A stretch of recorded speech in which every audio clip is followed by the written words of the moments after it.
Hello dear student आज की इस क्लास में हम लोग अध्याय 8 के बारे में सीखने वाले हैं, डिजिटल वित्तीय उपकरण और अनुप्रयोग। तो चलिए इस क्लास को स्टार्ट करते हैं। सबसे पहले जानते हैं डिजिटल वित्तीय उपकरण होता क्या है।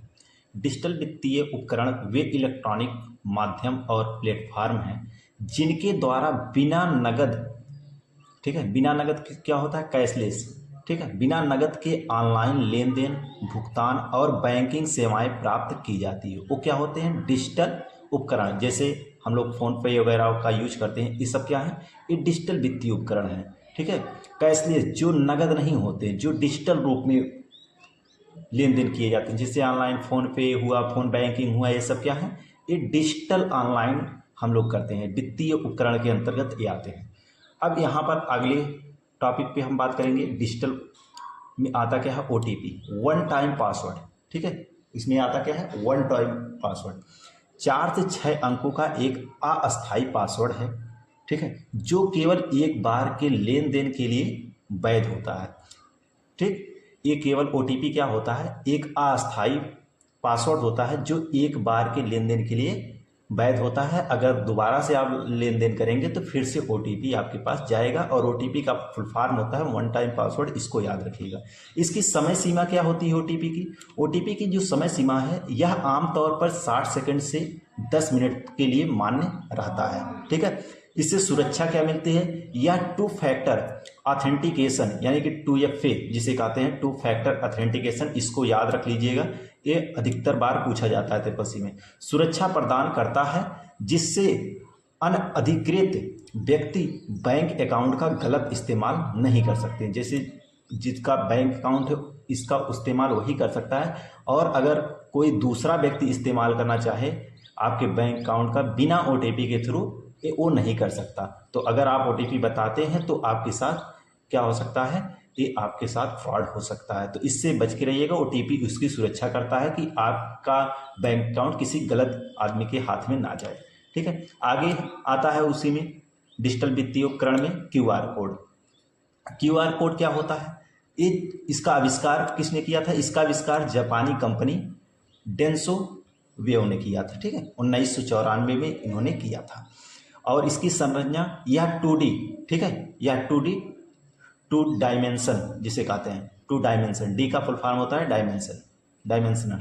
ठीक है, मैट्रिक्स बारकोड होता है जिसमें काले और सफ़ेद चौकोर आकार होते हैं। ठीक है, और ये किस में होते हैं, पिक्सल में, जो इसके आकार होते हैं पिक्सल साइज में होते हैं। ठीक है, इसका कार्य क्या होता है, स्मार्टफोन के कैमरे या UPI ऐप से स्कैन करके मर्चेंट या व्यक्ति को तुरंत भुगतान करने में प्रयुक्त होता है। ठीक है, और तीसरा आता है आपका UPI, यूनिफाइड पेमेंट इंटरफेस। इसका फुल फॉर्म याद रखिएगा, TPSSC में अधिकतर बार पूछा जाता है। ये जितने फुल फॉर्म है इसके, एक एक फुल फॉर्म आप लोगों को याद होने चाहिए।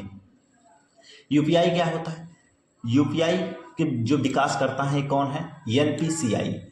इसका फुल फॉर्म होता है national payment corporation of India. ये इसके द्वारा 2016 में UPI लॉन्च किया गया था। किसके द्वारा, NPCI के द्वारा 2016 में लॉन्च किया गया था। और यह नियमना इसे RBI, ठीक है, नियमना इसे RBI का full form reserve bank of India होता है। आप सभी लोगों को पता है, ठीक है, क्योंकि ये बैंक होता है और भौतिक जीवन में अधिक इसका आप लोग उपयोग करते हैं। ये जितने UPI NPCI ये सभी हम लोग यूज करते हैं, बट इनके बारे में हमें नॉलेज नहीं होता है। यूज तो करते हैं, बस यूज कर लेते हैं, बट क्या कर रहे हैं ये हमें नहीं पता होता है। ठीक, तो RBI क्या होता है, जो इसकी नियमना है RBI है, RBI द्वारा यह नियंत्रित किया जाता है। ठीक है, इसकी जो विशेषताएं होती हैं, विशेषताएं क्या है, विभिन्न बैंक खातों को एक ही मोबाइल एप्लीकेशन से जोड़ने की सुविधा मिलती है। बैंक खाता नंबर या IFSC कोड की आवश्यकता के बिना VPA यानी कि वर्चुअल पेमेंट एड्रेस या फिर UPI ID या मोबाइल नंबर से तुरंत भुगतान किया जाता है। ठीक है, ये 2400 घंटे 7 दिन और 365 दिन तत्काल पैसा ट्रांसफ़र करता है, इसकी सुविधा प्रदान करता है। और सुरक्षा पिन में इसको UPI पिन दिया जाता है, जो 4 से 6 अंकों का गुप्त कोड होता है, जो किसे याद होता है, जिनका रहता है उन्हीं को पता होता है। ठीक, वो उन्हीं के द्वारा ये बनाया भी जाता है। भीम ऐप ये बहुत इंपॉर्टेंट है, अधिकतर इससे क्वेश्चन पूछे जाते हैं। Bhim Bharat interface of money, क्योंकि अधिकतर लोग भीम ऐप का यूज कम करते हैं और ये CCC के क्वेश्चन में अधिकतर पूछा भी जाता है। ये कब लॉन्च हुआ था? भीम ऐप 30 सितंबर 2016 को लॉन्च किया गया था। किसके द्वारा? प्रधानमंत्री नरेंद्र मोदी जी के द्वारा ये लॉन्च किया गया था। और नामकरण में क्या था? ये भारत रत्न, इनका ये भीम ऐप किसके नाम पे पड़ा था? ये भारत रत्न डॉक्टर भीमराव अंबेडकर जी के नाम पे इस ऐप का नाम रखा गया था। ठीक है, आगे हम इसकी संचालन कैसे होता है, इसकी भाषाएं कितने भाषाओं को सपोर्ट करता है, ये बहुत इंपॉर्टेंट है, इसको हम देखेंगे। तो यहाँ पर संचालन क्या है? NPCI द्वारा विकसित UPI आधारित स्वदेशी मोबाइल ऐप है। ठीक है, और इसकी एक कितनी भाषाओं को सपोर्ट करता है? तो भीम ऐप 20 से अधिक भारतीय भाषाओं का समर्थन करता है। ठीक है, अगला आपका है AEPS। ये क्या होता है? आधार इनेबल्ड पेमेंट सिस्टम। AEPS क्या होता है? आप लोग इसका अधिकतर यूज करते हैं। जैसे आप जाते हैं बैंक में पैसा निकलवाने, तो आप फिंगरप्रिंट के थ्रू अपना पैसा निकलवाते हैं, यानी कि बायोमेट्रिक लगवाते हैं। जो आप बायोमेट्रिक स्कैन करवाते हैं वही होता है AEPS, यानी कि आपकी जो बायोमेट्रिक होती है उसी को AEPS होता है, आधार इनेबल्ड पेमेंट सिस्टम। इससे आधार के द्वारा आप पैसे का जो लेन देन करते हैं वो AEPS होता है। तो ठीक है, आधार आधारित भुगतान प्रणाली होती है। कार्य प्रणाली इसका क्या है? माइक्रो ATM, बैंक मित्र, जैसे आपके ग्राम में या फिर आपके गांव में, आपके शहर में जो लोग भी बैंक से शाखा जुड़े होते हैं उन्हें बैंक मित्र कहा जाता है, के माध्यम से केवल आधार नंबर और बायोमेट्रिक ऑथेंटिकेशन, यानी कि फिंगरप्रिंट या आइरिस स्कैन। आइरिस स्कैन क्या होता है? जो आँख में लगाया जाता है, ठीक है, जो आंखों को स्कैन करता है, द्वारा बैंकिंग लेन देन किया जाता है। इसकी मुख्य सेवाएं क्या है? इसकी मुख्य सेवाएं जैसे नगद निकासी हो गया, ठीक है, नगद जमा, cash withdrawal, cash deposit, balance की जांच यानी कि बैलेंस इंक्वायरी, आधार से Aadhaar fund transfer, Aadhaar to Aadhaar transfer होता है, मिनी स्टेटमेंट, इससे आप निकाल सकते हैं अपने आधार द्वारा। ठीक है, और यहाँ पर एक चीज़ और, USD, इसको आप जरूर से जरूर याद करके जाइएगा। USD को, ये होता क्या है? USD यानी कि 99H ये होता है। ठीक है, एक इससे क्या होता है? एक बैंकिंग सेवा होती है। ठीक है, ये क्या होती है? एक बैंकिंग सेवा होती है जो ऑफलाइन यूज होता है। ठीक है, इसका जो फुल फॉर्म होता है अनस्ट्रक्चर्ड सप्लीमेंट्री सर्विस डाटा होता है। ठीक है, इसका उद्देश्य बिना इंटरनेट वाले बेसिक फीचर फोन, जैसे कीपैड मोबाइल फोन होते हैं, से बैंकिंग सेवाएं प्राप्त करने की सुविधा देता है, USSD। ठीक है, और इसका शॉर्टकट क्या होता है? *99#। इस शॉर्टकट याद रखना, ये अधिकतर पूछा जाता है आपके CCC में, याद रख लीजिएगा इसको। ठीक है, संचालक कौन है? NUUP के द्वारा संचालित किया जाता है। इसका फुल फॉर्म होता है नेशनल यूनिफाइड USSD प्लेटफॉर्म। ठीक है, जो NPCI द्वारा इसको संचालन इसका किया जाता है। ठीक, सेवा सीमा इसकी क्या है? प्रतिदिन लेन देन अधिकतम 5,000 रुपये, इससे आप प्रतिदिन अधिकतर 5,000 रुपये लेन देन कर सकते हैं। ठीक है, इस सेवा से USSD का उपयोग करके। भाषा उपलब्धता इसमें 13 प्रमुख भारतीय भाषाओं में उपलब्ध है ये। ठीक है, पेमेंट कार्ड और POS मशीन, तो इसको आप लोग इम्पोर्टेंस दीजिएगा, POS को। ठीक है, पेमेंट कार्ड और देखिए जो भी ये पूरा सिलेबस है, एक एक सिलेबस आपके लिए वेरी इंपॉर्टेंट है। ठीक है, पेमेंट कार्ड कितने प्रकार के होते हैं? पेमेंट कार्ड होता क्या है? जैसे डेबिट कार्ड आपके ATM, क्रेडिट कार्ड वो भी आपके ATM की तरह होता है, और प्रीपेड कार्ड, ये तीनों जो कार्ड ATM की तरह होते हैं, ये सब क्या होते हैं? पेमेंट कार्ड होते हैं। सबसे पहले डेबिट कार्ड समझते हैं क्या होता है। इसे सामान्य भाषा में ATM कार्ड भी कहा जाता है। जब आप डेबिट कार्ड का उपयोग करते हैं तो पैसा सीधे आपके बैंक खाते से तुरंत कट जाता है। ठीक है, यानी कि जब आप ATM से पैसा निकालते हैं तो आपके बैंक से तुरंत के तुरंत पैसा आपका कट जाता है। क्रेडिट कार्ड क्या होता है? बैंक द्वारा दी गई एक निश्चित क्रेडिट लिमिट, यानी कि उधार सीमा। ठीक है, बैंक से अगर आपको उधार लेना है तो उसके लिए आपको क्रेडिट कार्ड बैंक देता है। ठीक है, इसका उपयोग यूजर पहले भुगतान करता है और बाद में बिलिंग साइकिल, यानी कि आमतौर पर 45 से 50 दिन के भीतर के अंदर बैंक को पैसा चुकाता है। ठीक है, यानी कि बैंक से पहले उधार लेता है क्रेडिट के थ्रू, वो बाद में इसको पैसा दे देता है। इसके बाद रुपे कार्ड क्या होता है, ये भी उसी में आता है। ठीक है, रुपे कार्ड विकासकर्ता कौन है, एनपीसीआई द्वारा 2012 में लॉन्च किया गया था रुपे कार्ड को। भारत का पहला घरेलू कार्ड नेटवर्क था ये, और लाभ इसका क्या था, ये विदेशी कार्ड माना जाता है। ठीक है, विदेशी कार्ड माना जाता है, जैसे वीजा, मास्टर कार्ड जिसे हम कह सकते हैं, विदेशी कार्ड होता है। और विदेशी कार्ड की तुलना में बहुत कम प्रोसेसिंग फीस और भारत के भीतर डेटा सुरक्षा करता है। ठीक है, ये जो होता है रुपे कार्ड। ठीक है, इसके प्रकार क्या होते हैं, ये जो इसका प्रकार होता है, एक क्लासिक, प्लेटिनियम और भी सिलेक्ट होते हैं। ठीक है, इसमें और आगे हम देखेंगे कार्ड का अंकित सुरक्षा विवरण। ये क्या होता है, एक होता क्या है, ये 16 अंकों का कार्ड नंबर होता है। कार्ड के सामने की तरफ दर्ज यूनिक नंबर, वैध तिथि इसकी क्या होती है, इसमें एक्सपायर डेट और वैलिड डेट होता है, जैसे YY प्रारूप में होते हैं।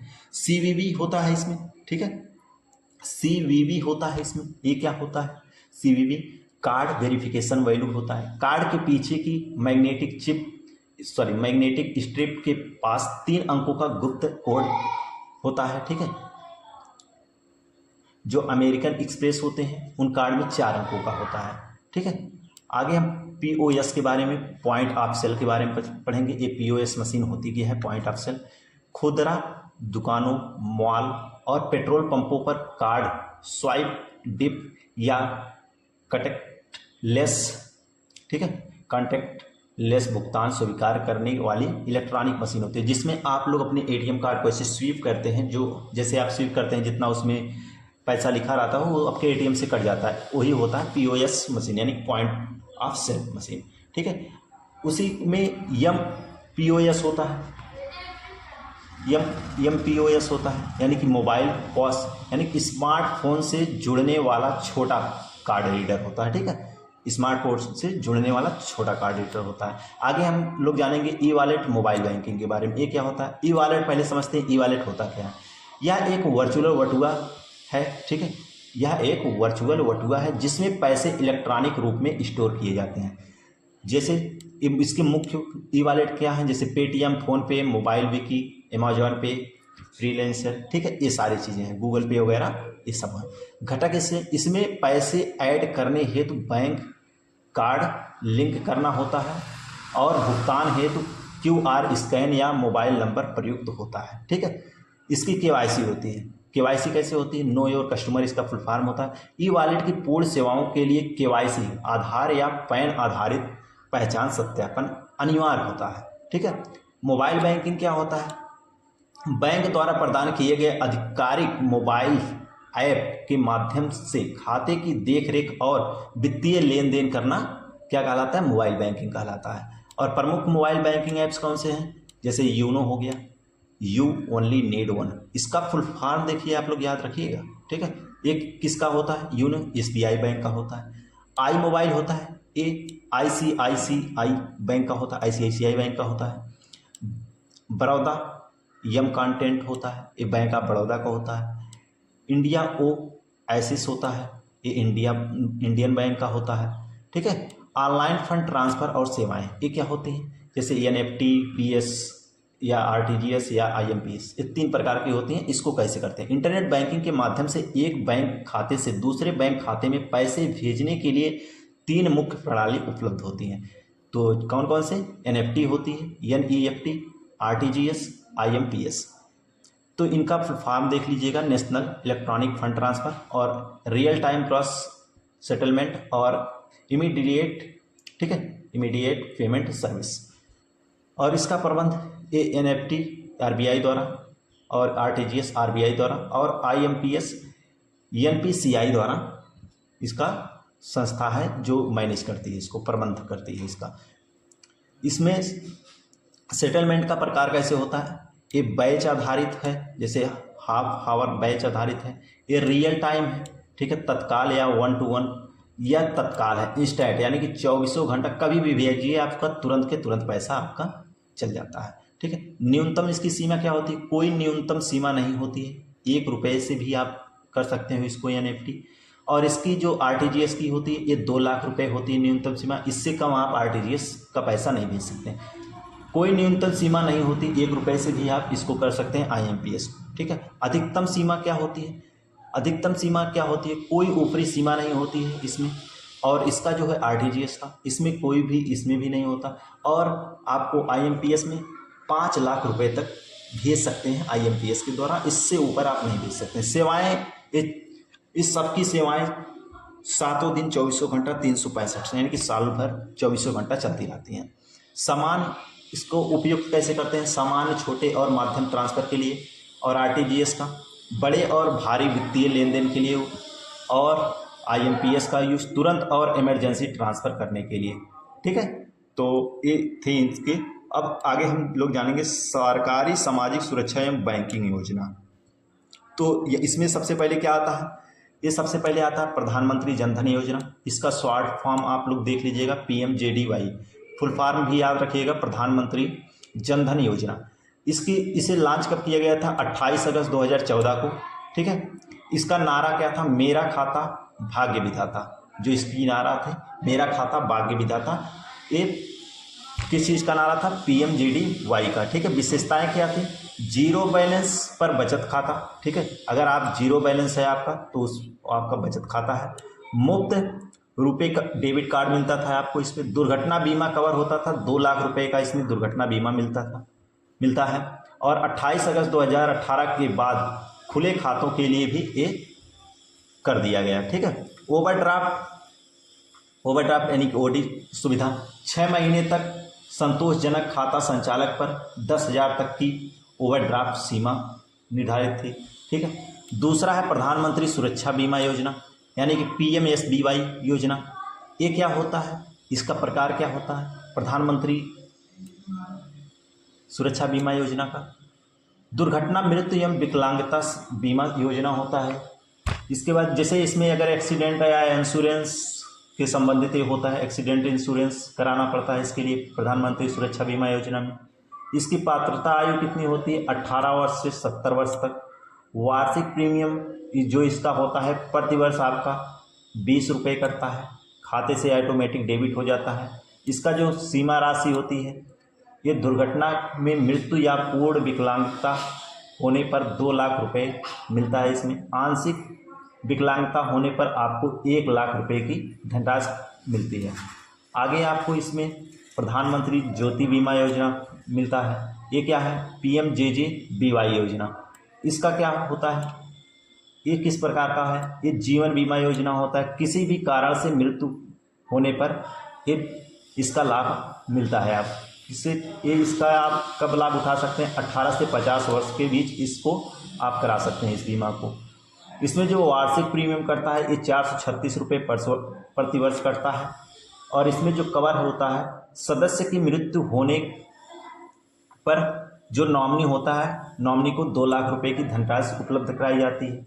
आगे आपको अटल पेंशन योजना है जो कि APY होता है।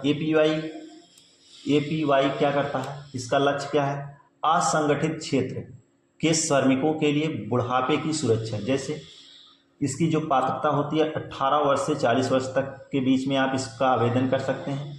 इसमें 60 वर्ष की आयु पूर्ण होने के बाद 1,000 से 5,000 रुपये प्रति माह अंशदान के आधार पर की निश्चित न्यूनतम पेंशन मिलती रहती है आपको। आगे आपको बैंक शब्दावली और महत्वपूर्ण कोड्स, इनको आप लोग जरूर याद करके जाइएगा। IFSC कोड जैसे इंडियन फाइनेंशियल सिस्टम कोड, इसकी संरचना क्या है? 11 अक्षरों का अल्फा न्यूमेरिक कोड होता है। ठीक है। जो IFSC कोड होता है वो 11 अक्षरों का अल्फा न्यूमेरिक कोड होता है। उपयोग क्यों होता है? ऑनलाइन फंड ट्रांसफ़र जैसे NEFT, RTGS, IMPS में बैंक शाखा की विशिष्ट पहचान हेतु इसका उपयोग किया जाता है। प्रारूप क्या होता है? पहले 4 अक्षर बैंक का नाम दर्शाते हैं। 5वां अक्षर हमेशा शून्य होता है और अंतिम 6 अक्षर शाखा कोड दर्शाते हैं। उदाहरण के लिए SBIN 0, इसके बाद ये जो 6 अंक आपको दिखाई दे रहे हैं ये बैंक शाखा के कोड को दर्शाते हैं। ठीक है। आगे आपको MICR मिलता है, magnetic in character reader recognization. ठीक है।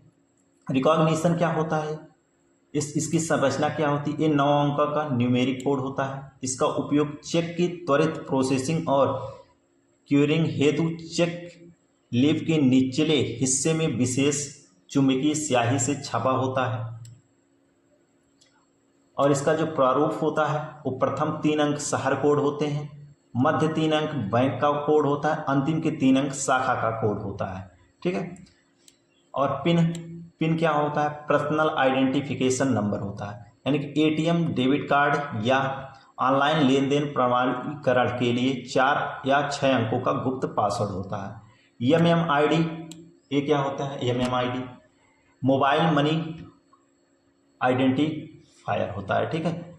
ये आईएमपीएस के जरिए केवल मोबाइल नंबर से पैसा भेजने के लिए बैंक द्वारा आवंटित 7 अंकों का यूनिक नंबर होता है। ठीक है। अब जो है भी है हमने आपको पढ़ा दिया। अगर इतना आप पढ़कर जाते हैं ट्रिपल सी में तो मान के चलिए आपको बहुत अच्छे नंबर इसमें से करने को मिलते हैं। और इसके कुछ फुल फॉर्म है, इनका आप स्क्रीनशॉट ले लीजिए और इनको याद कर लीजिएगा। अगर ट्रिपल सी से रिलेटेड आप तैयारी कर रहे हैं तो इस चैनल को सब्सक्राइब कर लीजिएगा, इस प्लेलिस्ट को सेव करके रख लीजिएगा।